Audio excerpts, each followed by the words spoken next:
मुर्सलीन के जितने मरहूमीन हैं, शुहदा मिल्लत जाफरी हैं, मेरा मालिक तमाम के दर्जात पे बुलंद, दुआओं की कबूलियत के लिए मिल के मुमकिन हद तक बुलंद सल्लल्लाहु अलैहि वसल्लम।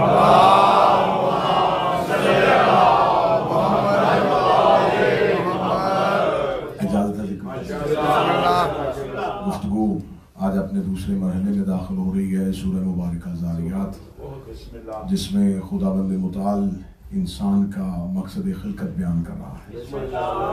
वमा खलक़तुल जिन्ना वल इंसा इल्ला लियअबुदून, और ना मैं खल्क़ करता जिन को और ना इंस को अगर मैंने अपनी इबादत न करवानी। तो खुदा ने अपनी सारी मखलूक़ात में से या जिन्नात का तज़किरा किया या इंसानों की बात, जबकि वो सिर्फ इन दो मखलूक़ात का खालिक नहीं है, बाकी भी सारी अल्लाह ही की मखलूक़ात है। लेकिन उसे बगावत का खतरा इन दो मखलूक़ात से,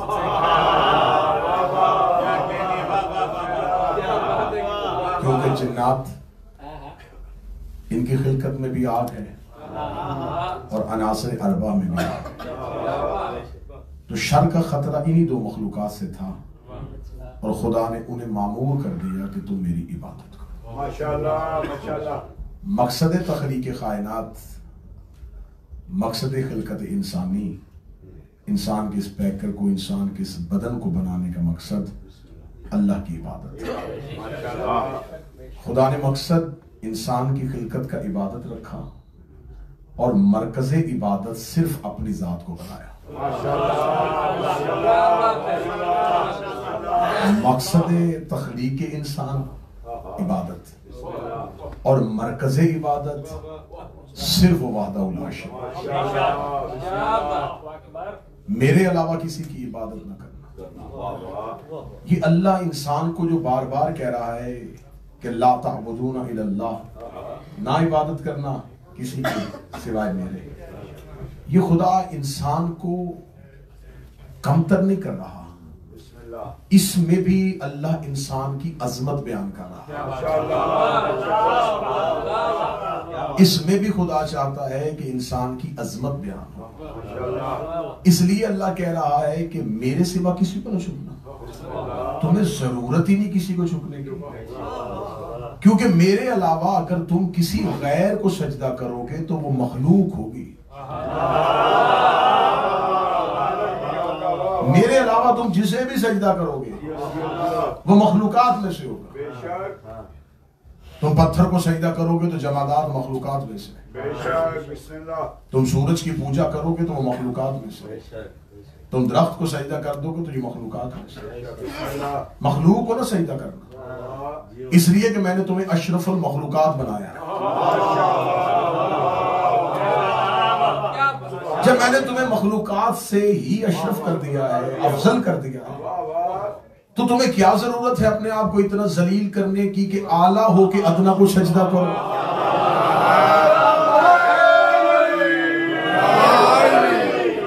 अब अगर तुम खुद अपने आप को जलील करवाना चाहो तो तुम्हारा मुकद्दर, वरना मैं कह रहा हूं कि मेरे अलावा तुम जिसे भी सजदा करो वो मखलूक होगी, और ये मैं तुम्हें इज्जत दे रहा हूं कि अपने से कमतर को सजदा न करना। सजदा होता है ताजीम का। अल्लाह ने इबादत के मरकजी तसव्वुरात में एक चीज रख दी कि जिसकी इज्जत करनी हो पहले शर्त है कि वो तुमसे अफजल हो।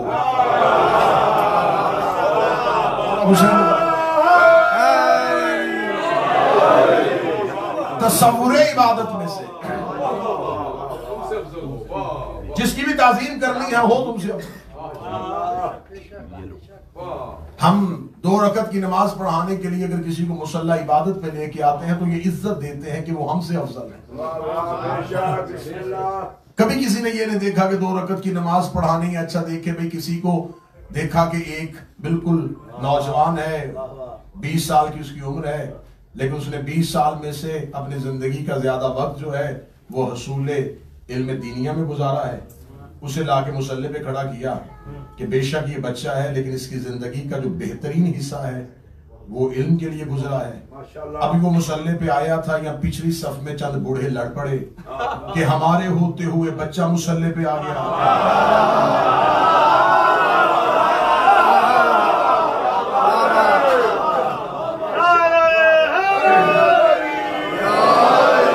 तो किसी साहिब अक्ल ने उनकी कान में बताया कि यहाँ उम्र का तकाबुल नहीं, हम उसे मुसल्ला दे रहे हैं उसके इल्म के लिए। तो बात को झगड़े की खत्म होगी। 2 रकत नमाज पढ़ाने के लिए अगर साहिब इल्म होना शर्त है तो मोहम्मद के मिंबर पे बैठने के लिए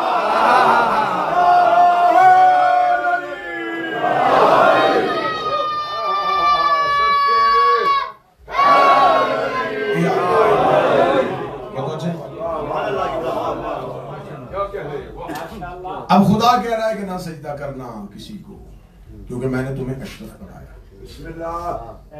खुदा कह रहा है कि तुम सिर्फ मेरी इबादत करो। मेरी इबादत तुम, मैं अपनी बड़ाई के लिए तुमसे इबादत नहीं करवा रहा,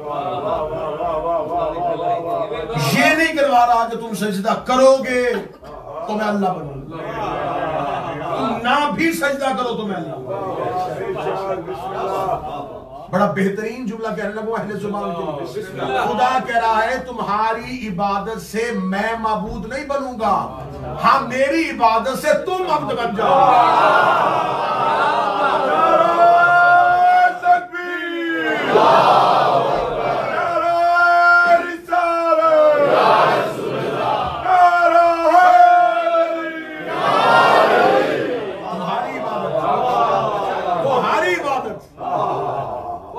मुझे माबूद नहीं बनाए। ये किसने कह दिया है कि जो साहिब शर्फ हो उसको जरूरत होती है कि कोई उसे इज्जतदार करे। शबे कदर में कोई सारी रात सोता रहे तो वो फिर भी शबे कदर है।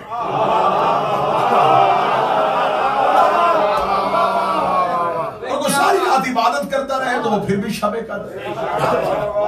शबे कदर की फजीलत में फर्क इबादतों से नहीं बनता। हाँ उस रात में जागने वाला साहिब इज्जत हो जाता है। रात की फजीलत में फर्क नहीं पड़ता कि रात के फजाइल ये होंगे कि ज्यादा लोग जागेंगे तो वो शबे कदर है। रसूल को सारी दुनिया रसूल मान ले तो रसालत के ओहदे में कोई फर्क आ जाएगा। अल्लाह को सारी दुनिया सजदा कर दे तो अल्लाह की रबूबियत में कोई फर्क आ जाएगा। तो इसका मतलब है जो अलाही ओहदे होते हैं उन्हें मखलूकात के मानने से इज्जतों में फर्क नहीं पड़ता। सारी दुनिया भी अली को छोड़ दे,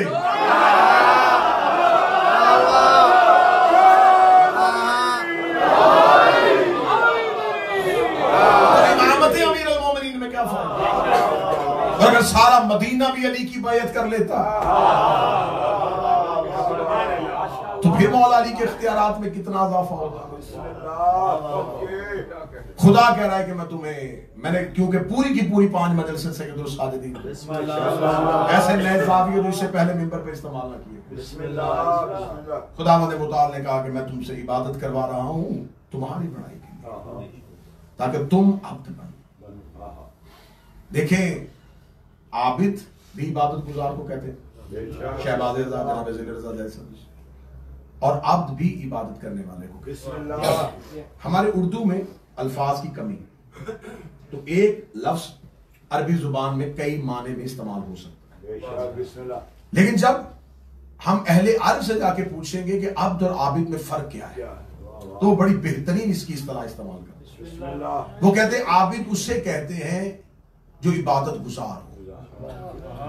मैं अरब की जुबान से अहले जुबान अहले अरब उनकी लुगत से अब्द की तारीफ पढ़े। वो कहते हैं आबिद उसे कहते हैं जो इबादत गुजार, अब्द उसे कहते हैं जो आबाई इबादत गुजार हो।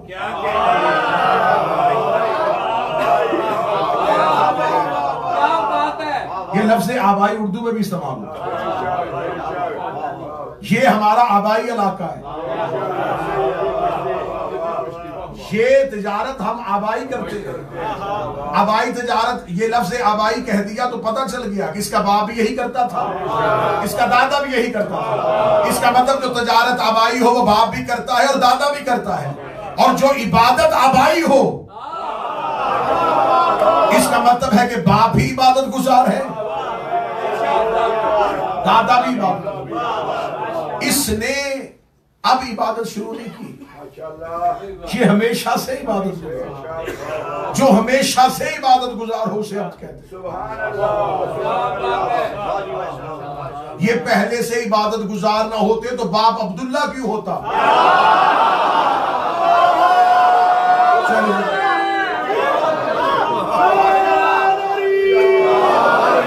अभी मक्का वालों के पास तो अल्लाह का तस्वुर आया ही नहीं था, अभी तो रसूल ऐलान नबूवत की ही नहीं था, तो बाप अब्दुल्ला कैसे हो? इसका मतलब मक्का वालों के पास अभी अल्लाह का तस्वुर नहीं पहुंचा था। ये खानदान तब भी अल्लाह की इबादत करता है,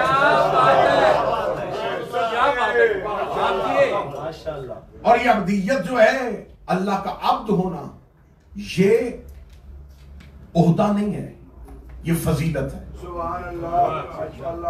और बाज औकात फजाइल जो होते हैं वो ओहदे से बरतर होते हैं। मैं इसकी इतनी बड़ी दलील देके जाऊंगा कि इसके बाद किसी को कुछ भी दलील मांगने की जरूरत नहीं। माशाअल्लाह, अब्दियत फजीलत है, रिसालत ओहदा, और ये फजीलत जो है ये ओहदे से अफजल है।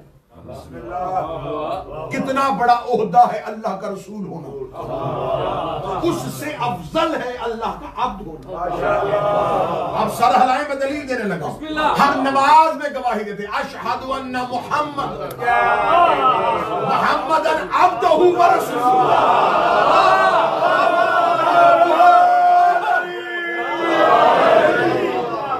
हमने फजीलत की गवाही पहले दी, ओहदे की गवाही।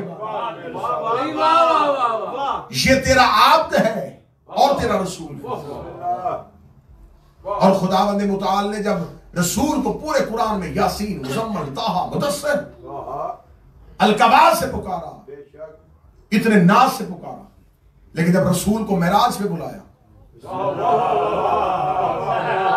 सुब्हानल्लज़ी अस्रा बिअब्दिही,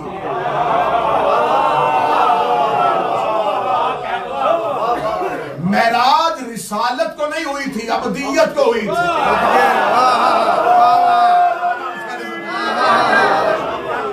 मेराज रिसालत को नहीं हो रही, अब्दियत को हो रही है। ये जो मेराज में जा रहा है ये रसूल नहीं जा रहा, ये अल्लाह का अब्द जा रहा है। मेराज अबदियत को होती है, अबदियत उसे कहते हैं जो आबाई इबादत गुजार हो। कहां जाके जमाने को समझाएं कि आबिद किसे कहते हैं, आब्द किसे कहते हैं, मबूद किसे कहते हैं। आबिद उसे कहते हैं जो इबादत करे, आब्द उसे कहते हैं जो हमेशा से इबादत गुजार हो, मबूद उसे कहते हैं जो हमेशा से इबादत के लायक हो। इसका मतलब आबिद इबादत करने वाला, आब्द इबादत गुजार हमेशा से रहने वाला, मबूद जिसकी हमेशा से इबादत हो। एक तस्वीर में तीनों रुख दिखाता हो। मदीने की मस्जिद नबवी थी, आबिद सफे बांधे हुए खड़े थे, आबिद मुसल्ले पे नमाज पढ़ा रहा था, मबूद का सजदा हो रहा था। जैसे ही सजदे में आबिद गया, पीछे ही सजदे में आबिद गए, या पर्दा उठा, एक शहजादा सफों को चीरता हुआ आबिद की पुश्त पे आके बैठा, आबिद पीछे रह गए, आबिद नीचे रह गया, मबूद ऊपर रह गया। आवाज़े कुदरत हुसैन अभी उठना ना, मैं दुनिया को तेरा ओहदा बताओ, तू है अबा अब्दिल्लाह।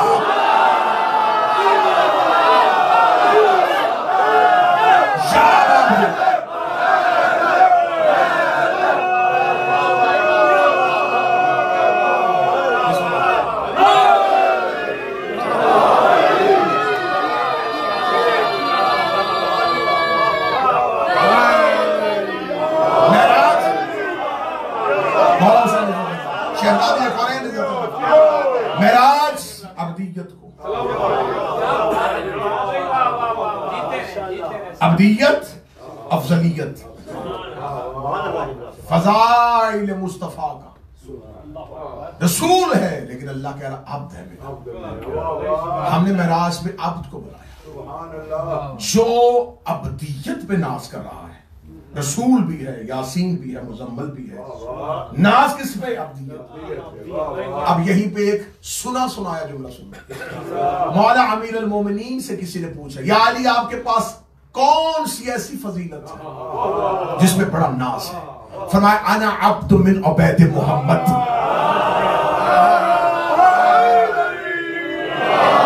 यहां पर मैंने पहले कहा था कि उर्दू अल्फाज में मानी की कमी, यहां पर आम तर्जुमा, क्योंकि अब्द गुलाम के लिए भी इस्तेमाल, मैं मोहम्मद के गुलामों में से गुलाम नहीं, मिन उबैद मोहम्मद, उनमें से हूं मैं, वैसा अब्द हूं जैसा मोहम्मद उसके अब्दों में से अब्द है।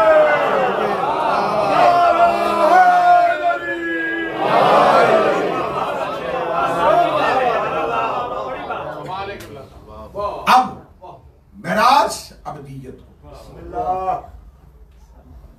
अस्सलातु मेराजुल मोमिन, अस्सलातु अमूदुद्दीन, नमाज दीन का सुतून, नमाज मोमन की मेराज, नमाज है अल्लाह से इबादत का अमली मुजाहिरा, अल्लाह की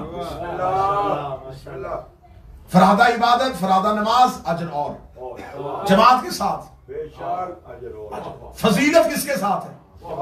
जमात के साथ। खुदा कहता तन्हाई में इबादत करोगे अजर दूंगा, फजीलत अब दूंगा जब मजमे में करोगे, क्योंकि नमाज के तसव्वुरात में से नमाज का एक मरकजी बुनियादी नुक्ता है गरूर इंसानियत का खातिमा।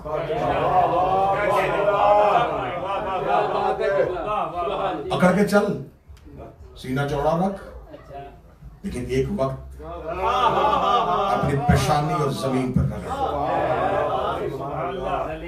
अकेले में पेशानी जमीन पर रखेगा और है। जमात में फजीलत इसलिए दूंगा कि जमात में और गरूर टूटेगा। घर में नमाज पढ़ेगा तो सिर्फ पेशानी खाक पे जाएगी, जमात में अगर नमाज पढ़ेगा तो तेरी पेशानी किसी के कदमों में भी जाएगी।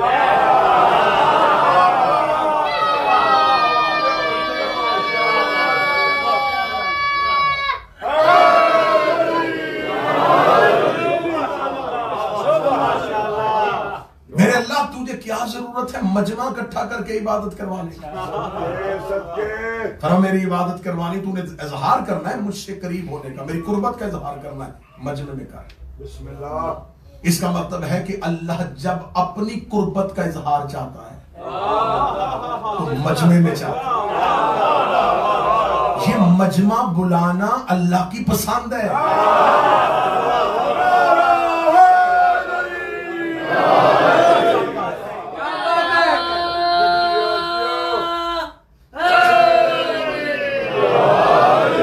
चाहता है कि जमात में आके मेरी कुर्बत का अमली मुजाहिरा। इसलिए अल्लाह ने 7 दिनों में एक दिन रखा जुम्मा। जुम्मा कहते जमा होने को। मेरे पास में इमाम से किसी ने पूछा मौला रोज़े जुम्मा की वजह, इसे जुम्मा क्यों कहते हैं? फरमाया इसलिए कि अल्लाह ने आलम अलस्त में रूहों को जमा किया था।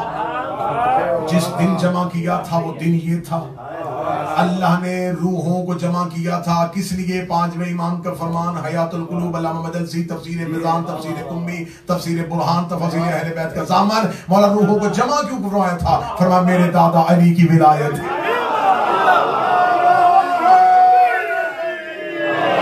उनसे इकरार लिया था हमारे जद अली की विलायत, हमारे नाना रसूल की रिसालत। तो अब खुदा ये चाहता है कि मजमे में बात हो। अल्लाह कुर्बत के लिए मजमा बुलाता है, रसूल गदीर में अली की विलायत के लिए मजमा बुलाता है।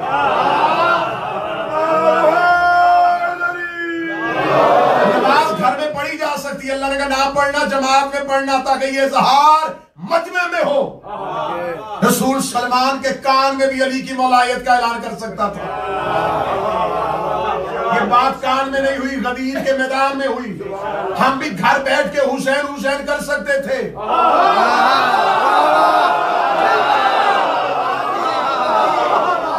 मजलिसों में आने के लोग कहते भाई घर में बैठेंगे, ऑनलाइन भी तो मजलिस सुनी जा सकती है। हुसैन को ऑनलाइन अज़ादार नहीं चाहिए, हुसैन को लाइन हाजिर अज़ादार चाहिए।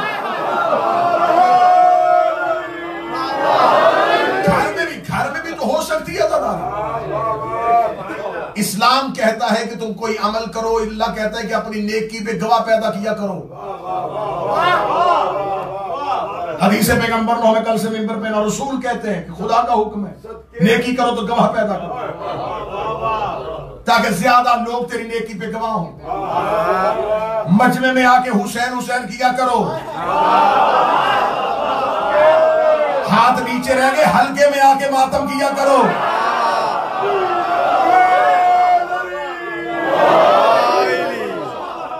एक हाथ से फुटपाथ पे खड़े होके उंगलियों को सीने पे मार लेना, ये तुम्हारी तरफ से तो अजर हो सकता है। आओ ताकि ज्यादा लोग क़यामत के मैदान में गवाही दें। हमने इसे हल्का मातम में देखा है, हमने इसे मजलिस शबीर में देखा। बड़ा बेहतरीन जुमला जिले भाई कहने लगा, उन आज बंदे कहते नमाज अल्लाह की, नमाज जमात अल्लाह की कुर्बत का अमली मुजाहिरा। मजलिस हुसैन नमाज इश्क हुसैन,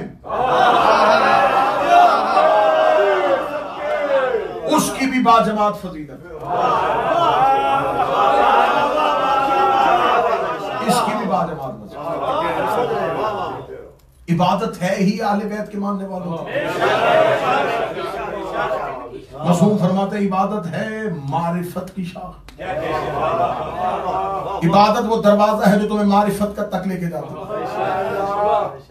इबादत के दरवाजे से गुजरो ताकि मारिफत का मजा लो। हम इबादत देते उसे हैं जिसको मारिफत देनी हो। तो इबादत पे आकर रुक गया और उसने मारिफत को ना जाना, समझो कि उसने इबादत के मजे को चखा ही नहीं। अब इबादत है ही अली वालों के लिए। और हुसैन का अल्लाह क़यामत तक के हालात देख रहा था। खबर थी कि हम इबादत को वहां तक लेके जाएंगे जहां इबादत मकसद बनेगा, मरकज ठहरेगा। अब इस दौर का तकाजा यह, इस दौर का सवाल यह है, नमाज या आजादारी?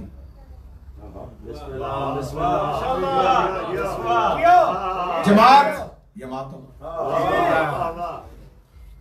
अब इसी एक सवाल ने दो ग्रोह किए हुए, नमाज या मातम, इन दोनों लफ्जों में से या निकाल दो।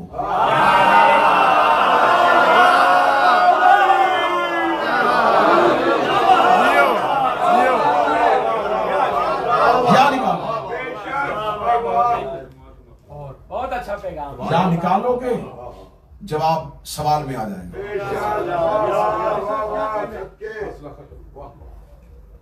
किसने कहा है कि इन दोनों के दरमियान में आपके लिए ऑप्शन हो कि आप इनमें से एक चुनेंगे?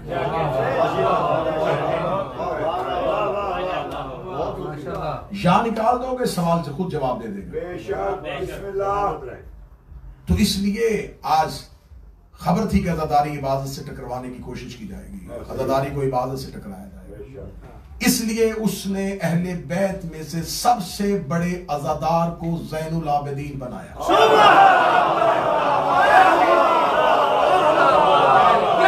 तकरीर अब शुरू हुई, अब इस लम्हे से खमसा शुरू हुआ। उसे खबर थी अज़ादार चाहेगा कि मैं अपनी अज़ादारी की बुनियाद पे इबादत को पीछे छोड़ूं, और इबादत गुजार चाहेगा कि अपने सजदों की कसरत से अज़ादारी को पीछे छोड़ूं। उसने अहले बैत में से सारे इबादत गुजार है, ज़ैन इसे बनाया।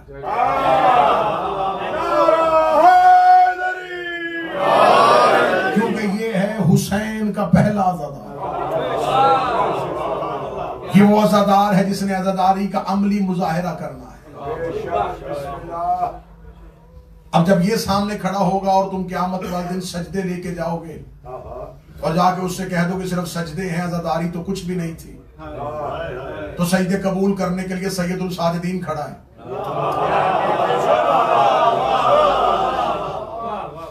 तुम मातम लेके जाओगे कि नहीं हम सिर्फ अज़ादारी लेके आए हैं, इबादत की जरूरत नहीं थी, जो सामने ज़ैनुल आबिदीन अज़ादार की सूरत में खड़ा। इस मेरे मौला ने म्यारे अब्दियत को अमली तौर पे जमाने के सामने मुतारफ करना। बड़ा खास मौजू है और मैंने पहली तकरीर, कल वाली तकरीर में कहा था कि इस इमाम की जिंदगी पे बात करना इसलिए दुश्वार और कठिन, ये नहीं है कि फजाइल और मनाकब में कोई कमी, इतने अबवाब हैं, इतने रुख है इस मौजू पे, ये 5 मजलिस से कुछ भी नहीं है, अशरे पड़ेंगे। लेकिन कठिन इसलिए है कि नई बात मजमे को खामोश करती और खतीब खामोश मजमू में पढ़ने की आदि नहीं, तो इसलिए वो ये रिस्क लेने के लिए तैयार है। लेकिन मैं ये रिस्क ले रहा हूं, बिल्कुल आप बिल्कुल खामोश हो जाए, बिल्कुल भी खामोश हो जाए,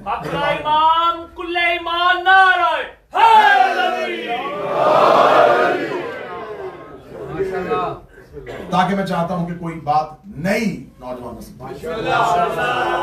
मैंने कल वाली मजलिस में कहा था कि इस मौला की जिंदगी को समझने के लिए हमें इस मौला की जिंदगी में जा, क्योंकि सिर्फ इस मौला के लिए 2 लफ्ज रोते थे, बीमार थे, बहुत ज्यादा मुसाइब बर्दाश्त किए, खत्म।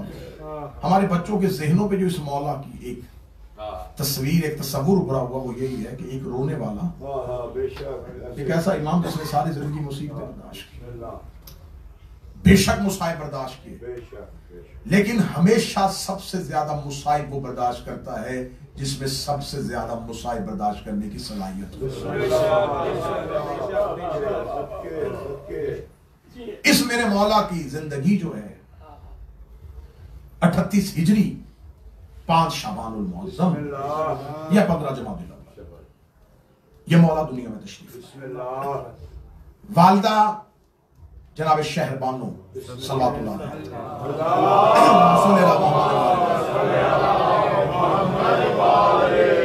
बहुत बड़ा मुख्तसर और जल्दी जल्दी मैं चाहता हूं कि ये अगली 3 मजलिसें जो हैं उसमें मौला की जिंदगी की तहरीकें पढ़नी है, जनाब ज़ैद पढ़ना है,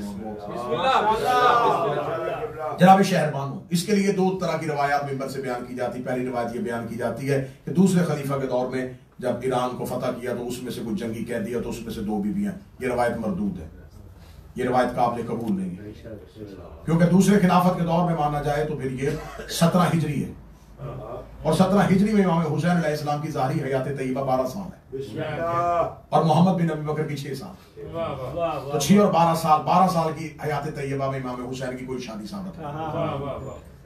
ये दूसरी खिलाफत के दौर में नहीं, ये 36 हिजरी का अवाइल था। मौला अमीरुल मोमिनीन तख्ते खिलाफत में बैठ चुके और कादसिया और मदाइन के इलाकों में बगावत फैल रही थी। मौला ने वहां पर एक लश्कर भेजा, बगैर कत्लो गारत के वहां से कुछ लोगों को कैद करके लाया गया। शाही खानदान की, शाह ईरान की जो शाही खवातीन थी उन्हें बाइज्जत तौर पे मौला अमीरुल मोमिनीन के पास पहुंचाया। बिस्मिल्लाह। मौला अमीरुल मोमिनीन ने उनका इस्तकबाल किया। इस्तकबाल करने के बाद मौला ने फरमाया कि हुक्म रसूल है कि जिस औरत का ताल्लुक शाही खानदान से हो उसे उसके मुताबिक इज्जत दी जाए। तुम हमारी मेहमान हो तो अब मैं तुम्हें ये इजाजत देता हूं कि तुम अपनी मर्जी से अपने रास्ते का इंतखाब कर सकते हो। वतन जाना चाहो सवारी का बंदोबस्त, मदीने रहना चाहो घर का इंतजाम, बेहतरीन से बेहतरीन घर में शादी करना चाहो अली इंतजाम करे। पहली शहजादी जो बड़ी थी उसने चादर के नीचे से बोल के कहा, आपकी तीसरी शर्त हमें मंजूर है, लेकिन बता सकते हैं कि क्या इस कुर्राए अर्ज में आपसे बेहतरीन खानदान कोई है? आपकी तीसरी शर्त हमें मंजूर है, ना हम वतन जाना चाहेंगे न सकूनत के लिए कोई घर चाहिए। अगर आपसे बेहतर कोई कुर्रा अर्श में खानदान है तो यकीनन आप इंतखाब, वरना बतौर वली आपको इजाजत है।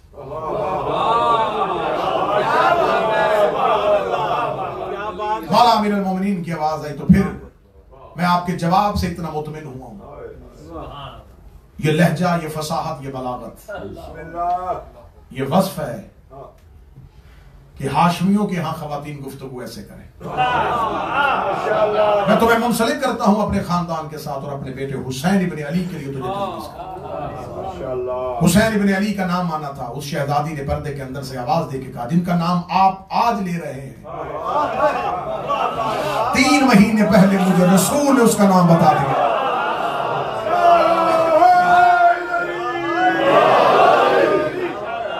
बड़ी शहजादी, नाम शहरबानो।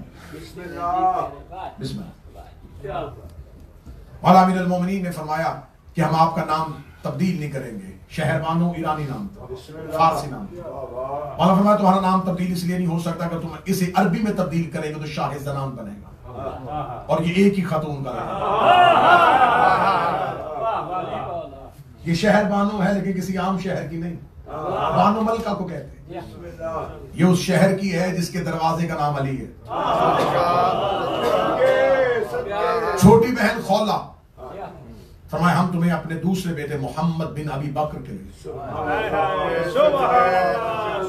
तजवीज़ करते। जनाब खौला का आग जनाब मोहम्मद बिन अबी बकर से, जनाब शहरबानो का आग हज़रत इमाम हुसैन अलैहिस्सलाम। ये वही बीबी खौला थी जिनके हाँ हजरत कासिम की आमद और उन्हीं जनाब कासिम के यहाँ एक बेटी जनाब उम्मे फरवा पैदा हुई और फिर वही उम्मे फरवा हमारे छठे इमाम की मां बनी।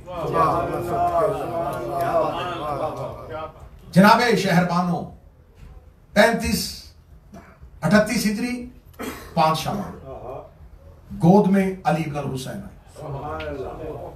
मैं तारीख को यूं लम्हों से गुजर जाऊं। मौला इमाम हुसैन अलैहिस्सलाम के घर जब पहले बेटे की आमद हुई तो मौला इमाम हुसैन अलैहिस्सलाम ने उस बेटे को उठाया, जहां नमाज शब पढ़ते थे उस मुसल्ले पे जाके इस बच्चे को लिटाने के बाद कहा, मेरे मालिक ये तेरा दिया हुआ पहली नेमत है, पहला तोहफा है, मैं तेरी बारगाह में नजर करता हूं। ये कह के हुसैन मेहराब इबादत से वापस पलटा। घर वापस पलटे, जनाब शहरबानो ने कहा कि अल्लाह ने बेटा दिया था। फरमा अल्लाह की राह में नजर कर दिया क्योंकि मैं नस्ल इब्राहिम में से हूं। हमारे यहाँ अल्लाह की बारगाह में वो चीज पेश की जाती है जो सबसे प्यारी है, लिहाजा ये बेटा मैंने अल्लाह की बारगाह में अल्लाह को नजर कर दिया, अल्लाह को नजर कर दिया। अगले 3 दिन और आऊंगा, हवाले जो भी रेफरेंस चाहिए देने के लिए तैयार हूं।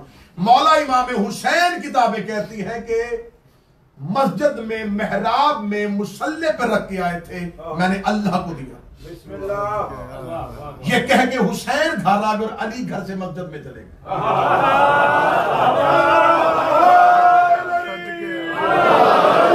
हुसैन ने अल्लाह को दिया था, यदुल्लाह ने वहां से उठाया।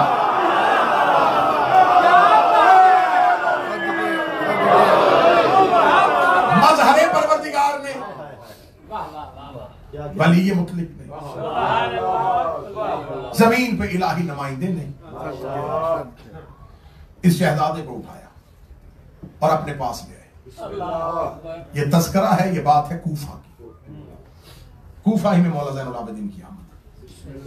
मौला अमीरुल मोमिनीन ने 2 साल इमाम अली ज़ैनुल आबिदीन को खुद पाला है।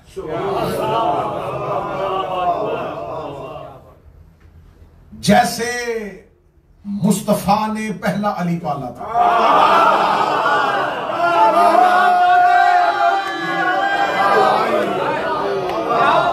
इस अली ने इख्तियार मोहम्मदियत इस्तेमाल करते हुए इस दूसरे अली को अपनी गोद में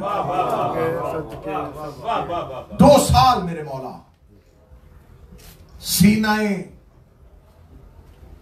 अलूम तौहीद में पले।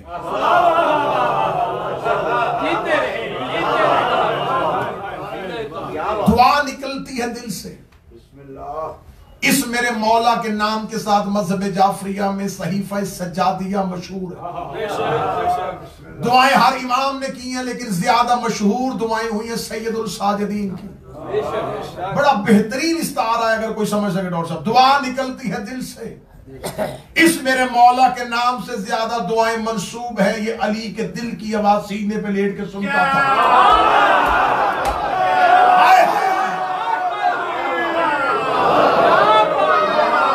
ये जानता था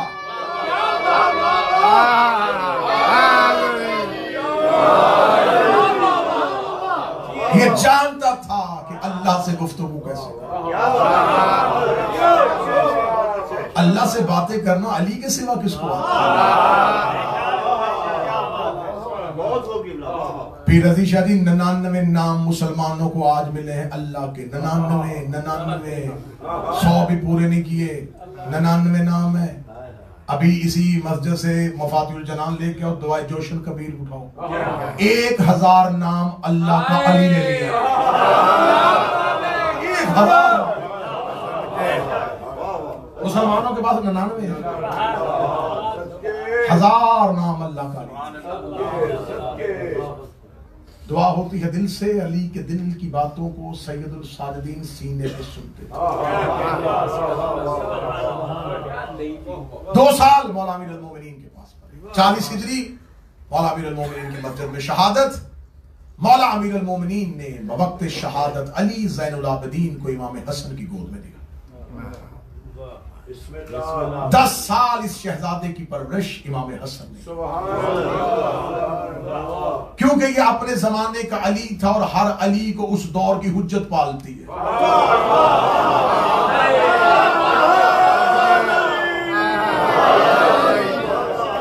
अब मैं तो पढ़े जा रहा हूं, मैं तो कह के मैं चुप करवाया। अब ये मौला हुसैन के पास, बेटे तो हुसैन के, जब तक इमामत अली थी अली के पास। बिस्मिल्लाह। अगले इमाम इमाम हसन, क्योंकि अली था, अली पालने के लिए हुज्जत की गोद। 10 साल इमाम हसन के पास। इमाम हसन अलैहिस्सलाम के बाद फिर मौला इमाम हुसैन के पास। इस मेरे मौला की जिंदगी का पहला खासा ये है, इसने 3 इमामों के साथ जिंदगी गुजारी।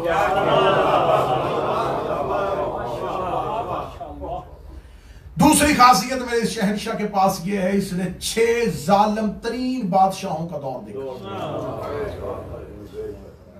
सबसे ज्यादा अहले बैत को अजियत देने वाला खानदान, खुदा उस पे लानत करे, बनी उमैया। मैं पूरी जिम्मेदारी के साथ पूरे खानदान बनी उमैया का दौर अकेले इमाम ने देखा। किसी इमाम ने पूरी नस्ल बनी उमैया का दौर नहीं देखा। किसी इमाम ने पूरा दौर नहीं देखा, क्योंकि जब दुनिया में आए मौला अली के पास थे मुआविया बिन अबू सुफियान का दौर। उसके बाद इसका बेटा यजीद इब्न मुआविया, 20 साल मुआविया बिन अबू सुफियान के। फिर उसके बाद 3 साल 14 महीने 8 दिन यजीद इब्न मुआविया। 14 रबीउल अव्वल 64 हिजरी 3 नवंबर 883 ईस्वी को ये मर गया।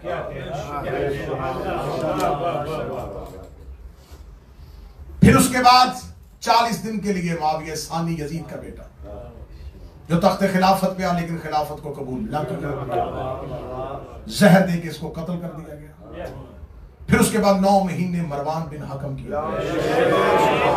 फिर उसके बाद 22 साल अब्दुल मलिक बिन मरवान किया। 12.5 साल वलीद इब्न अब्दुल मलिक। ये पूरा दौर एक इमाम ने देखा।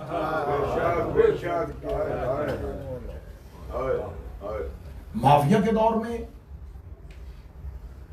इमामत के इख्तियारात वही हैं, लेकिन अब इमामत मुख्तलिफ तरीकों से उम्मत को लेकर चल रही है। हर दौर के इमाम का तकाजा दौर के मुताबिक है। अब इस मेरे मौला की जिंदगी का एक अहम पहलू यह है कि करबला के बाद इस मेरे मौला पे 3 चीजों की जिम्मेदारी है। पहला, बतौर इमाम निफाज शरीयत मोहम्मद। दूसरा काम, इनकलाब करबला को रूए जमीन पर नशर करना। तीसरा काम, उस दौर के जालिम हुक्मरान के सामने क़याम करना। ये तीनों काम मिंबर पे कह देना बड़ा आसान,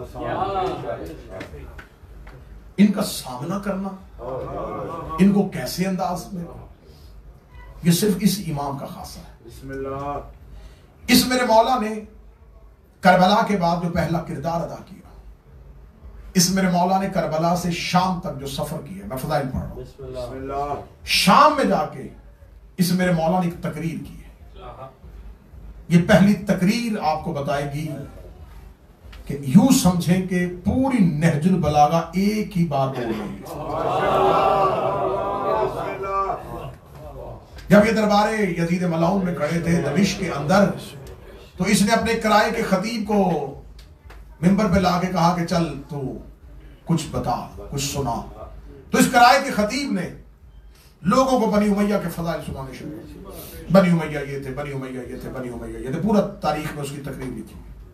ये बोलता रहा और मजमदात देता रहा, ये बोलता रहा मजमदात है, बोलता रहा मजमदात है। जब ये खामोश हो गया तो अब तकरीर शुरू हुई मेरे मौला से। मेरे मौला का पहला जुमला ही मैं कहता हूं कि यही पढ़ के खामोश हो जाए तो क्या फसाद। मौला ने हाथों में जाहिरन हथकड़ियां, पांव में बेड़ियां। इमाम ने उस खतीब को कहा, उतर लकड़ियों के ढेर से नीचे।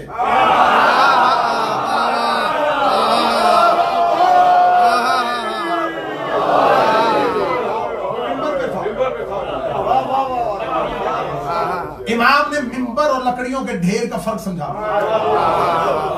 जहां से अली को भौंका जाए वो मिंबर नहीं होता।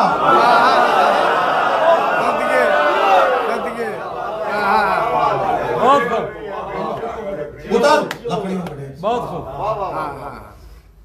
एक किराए के खतीब, ये लफ्ज है इमाम, एक किराए के खतीब, तूने मखलूक राजी करने के लिए अल्लाह नाराज कर दिया।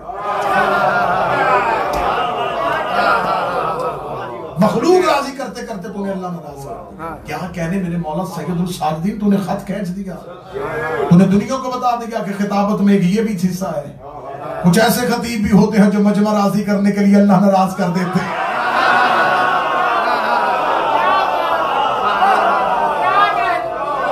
जो राजी मजमा करते हैं, नाराज अल्लाह करते हैं। ऐ कराए के खतीब, तूने मजमा राजी करने के लिए अल्लाह को नाराज कर दिया। ये कह के इमाम ने कहा, उतर इस लकड़ियों के ढेर से नीचे। तूने बनी उमैया का तारफ करवाया, मैं तुम्हें बताता हूं क्या। बड़ा तवील खुतबा है, लेकिन क्योंकि मुझे इमाम की जिंदगी के दूसरे पहलू पढ़ने, मैं यहां से सिर्फ फसाहत का एक बाब पढ़ूंगा कि फसीह इमाम ने फरमाया, अल्लाह ने हमें 6 चीजें अता की हैं और 7 फजीलतें अता की हैं जो किसी के पास है। ये खुतबा सैयदुल साजिदीन के जुमले। मौला फरमाया, अल्लाह ने हमें 6 चीजें अता की हैं जो किसी के पास है। 7 फजीलतें ऐसी अता की हैं जो किसी के पास है। माशाअल्लाह। मौला फरमाया, तेरे पूरे भरे हुए मजमे में मैं वाहिद अकेला हूं जो अपने हसब और नसब पे नाज कर सकता हूं।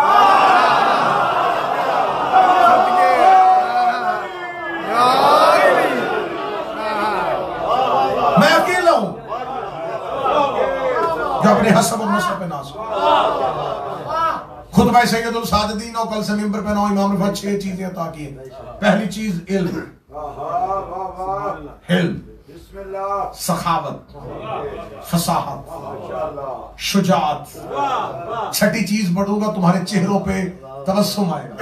इल्म, सखावत, फसाहत, शुजाअत। 6ठी चीज फरमाया, नेक माओं के बच्चों के दिलों में हमारी मोहब्बत। हाय हाय हाय।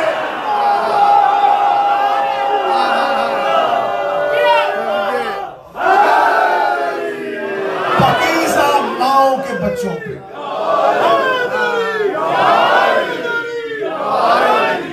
पकीज़ा माओं के बच्चों के दिलों में हमारी मोहब्बत।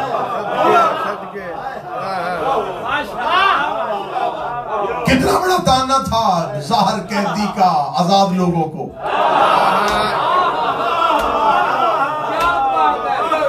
कितना बड़ा सब था। ये कहां खड़े होके अली बोल रहा है, उस मिंबर के सामने बोल रहा है, उस तख्त के सामने बोल रहा है जहां से 20 साल अली को गालियां दी जाती रही।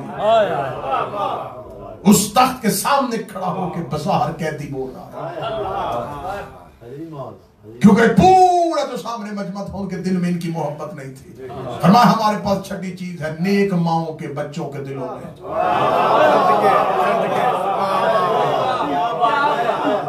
सब सर झुक गए।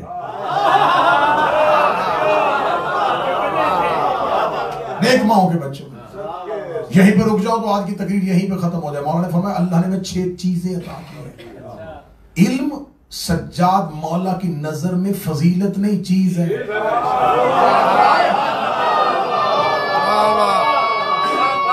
मौला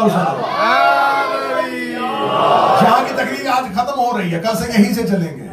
मौला फरमाते इल्म हमारे घर की फजीलत नहीं है, हमारे घर की चीज है। ए मेरे मौला सैयदुल साजिदीन, तूने दमिश्क के दरबार में खड़े होकर कितना बड़ा जुमला कह दिया। आपने बताया कि अल्लाह ने हमें जो चीजें अता की उनमें से इल्म एक चीज है, इल्म एक चीज है, इल्म एक चीज है। खुदा कहता मैंने आदम को सजदा करवाया था इल्म की वजह से, आदम को सजदा करवाया था इल्म की वजह से। जिस वजह से आदम को सजदा हुआ था अहले बैत के घर में, वो चीज है।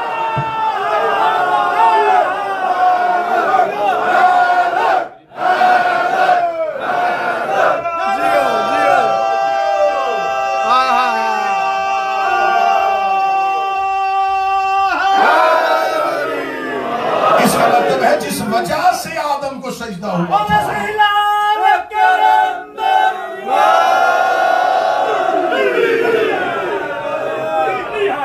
वो चीज इन्होंने आदम को अता की।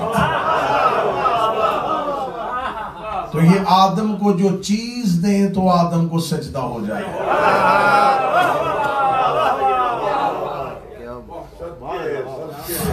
इल्म इनका फज़ाइल नहीं है, आलिम होना अली का फज़ाइल नहीं है, इल्म अली की चीज है। बस इंशाल्लाह यहीं से कल से बात आगे बढ़ेगी और फिर मौला सैयदुल साजिदीन का करबला के बाद क्या किरदार रहा, क्या क्या खरूज हुए, और बिलखसूस एक मजलिस जनाब ज़ैद पे पढ़ेंगे जिन्होंने करबला के बाद एक मरकजी क़याम किया। रोते इसलिए थे लोगों को बताएं कि करबला में हुआ क्या, कहती नहीं थे। सदा तशरीफ फरमाए मैं माफी मांग के मुंह, कहती नहीं थे। कहती होता तो करबला में आके बाप को दफन कैसे करता।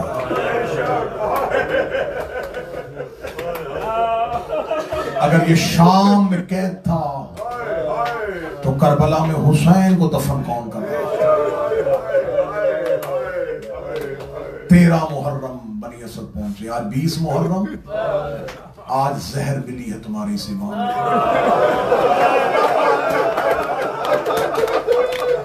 आज जहर मिली।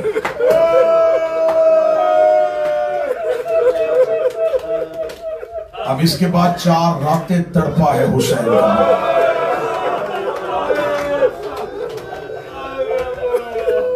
चलो जो रो पड़े हो अगले जुमला मुझे तुम बता देना, उस सवाल का जवाब देना। जहर सबसे पहले असर कहां करती है? हाय हुसैन, जिगर पे असर करे जिसका जिगर ही शाम खा गया।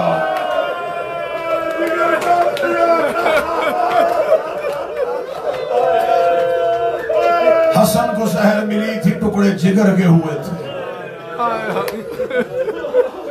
जहर में जहां असर करना था वो खून भर के सज्जाद की आंखों से बह। करबला के बाद 13 मुहर्रम बनी असद बामुताबिक वादा हुसैन और मुआहिदा हुसैन के तहत कबीला बनी असद के लोग करबला के टीलों पे आए। इन्होंने बिखरी हुई लाशों को, मैं मुख्तसर मुसाइब पढ़ूंगा लेकिन पहाड़ है मुसाइब का अगर बर्दाश्त कर सको।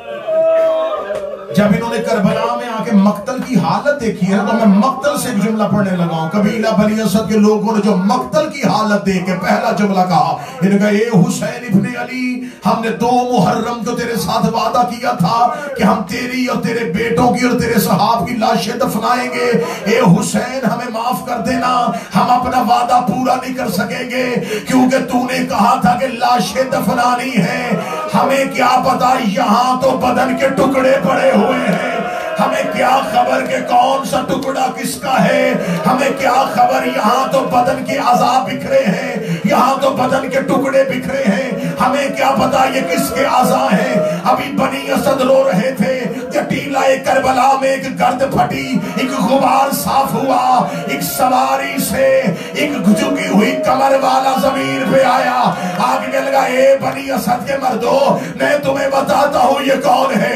उसने जमीन पे आके एक एक टुकड़ा उठाया, टुकड़ा उठाता था, रो के कहता था ये मेरे कासम का हाथ है, ये मेरे अकबर का कांधा है, ये मेरे औन का बाजू है। ये एक एक टुकड़ा बताता गया, लाशें बनाता गया, एक एक टुकड़ा इकट्ठा करता गया, लाशें बनाता गया, एक एक टुकड़ा इकट्ठा करता गया, लाशें बनाता गया। जो ही ये पहुंचा फुर्रात के किनारे पे, कि एक बार जमीन पे गिर गया, रोगे लगा आए मेरा चचा बा।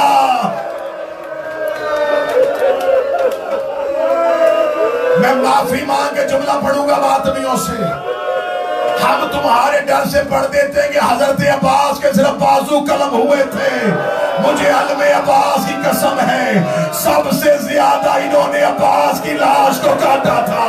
इन्होंने अब्बास की लाश को कई हिस्सों में तकसीम कर दिया।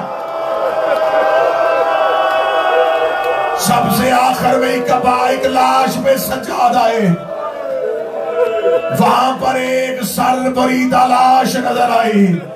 आवाज आई ये है मेरे बाबा हुसैन का लाशा।